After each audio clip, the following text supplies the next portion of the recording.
परिस्थितियों में लड़ रहा है, तो और ऐसे में यात्रा का कि वीर सावरकर भी अपने आप में एक पुरुष माने जाते हैं और उन विषम परिस्थितियों में उन्होंने लोहा लिया था और आज भी वही स्थिति है, तो इसको आप किस तरीके से देखते हैं?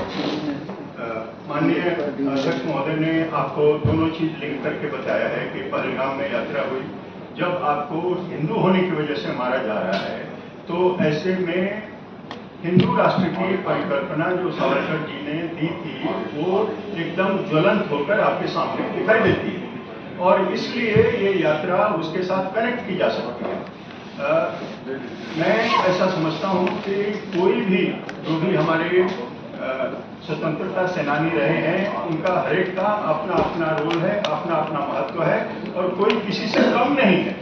हम किसी को कम करके नहीं आंक रहे हैं, किसी को डाउनग्रेड नहीं कर रहे हैं, कोई किसी के कंपटीशन में है, क्योंकि देशभक्ति का कंपटीशन नहीं होता है बंधुओं, देशभक्ति का कंपटीशन नहीं होता है। इस वजह से हम किसी को का जो उनका योगदान है वो कम करके या ज़्यादा करके नहीं आंक रहे हैं, लेकिन जो विचार लेकर सावरकर जी चले थे या जो विचार उन्होंने अपने समय में दिया, जो 40 से ज़्यादा जो किताबें लिखी, जो पतित पावन मंदिरों की स्थापना की और अभिनव भारत संगठन समय उन्होंने बनाया ताकि जो विदेशी कपड़ों की होली जलाई और भी बहुत उनके लिखते हैं, तो उन सबको स्मरण करते हुए पूरे देश को एक साथ जोड़ा जाए।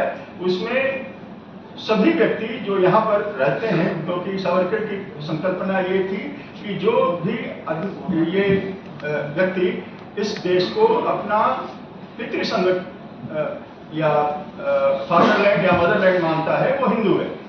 तो उस हिंदू की परिकल्पना को लेकर हम लोग इस यात्रा को कर रहे हैं कि उन्हें जो सम्मान, यथोचित सम्मान मिलना चाहिए, वो अभी तक मिला नहीं है। लोग वादा करते रहते हैं लेकिन सत्ता में आने के बाद उसको भूल जाते हैं।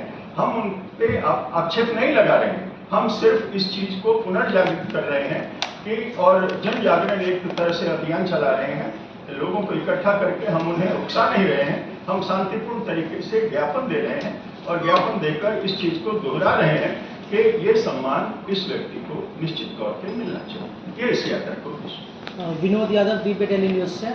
और आपने पतित पावन मंदिर की बात की, सावरकर जी की जो हिंदू की परिकल्पना थी उसमें जो निचले तबके और ऊंचे तबके हैं सबको लेकर के चलने की थी। आज के समय में अगर जातिवाद की बात होती है भारत में, तो खास करके दलित को अलग से बताया जाता है, तो आपकी पार्टी की क्या योजना है सभी वर्ग को जोड़ने की? अध्यक्ष जी। देखिए, सबसे पहले तो जो आपने सवाल किया है, हमारा ये मानना है, देखिए हम आइडियोलॉजी किसकी फॉलो करते हैं? हम सावरकर की आइडियोलॉजी फॉलो करते हैं, तो हम जातिवाद में तो जा ही नहीं रहे। आपका सवाल जो है उसका मेरा ये जवाब है कि हम जातिवाद में नहीं जा रहे। अगर जो हमारे प्रेरणा स्रोत हैं, अगर उन्होंने दलितों के लिए हिंदुस्तान के अंदर पहला ऐसा मंदिर का निर्माण किया जिसमें उन्होंने पहली दलितों को अपनी एंट्री दिलवाई, तो फिर हम कैसे मान लें कि कोई दलित है, कोई ब्राह्मण है, कोई महाजन है, कोई फलां है, कोई ढंका है?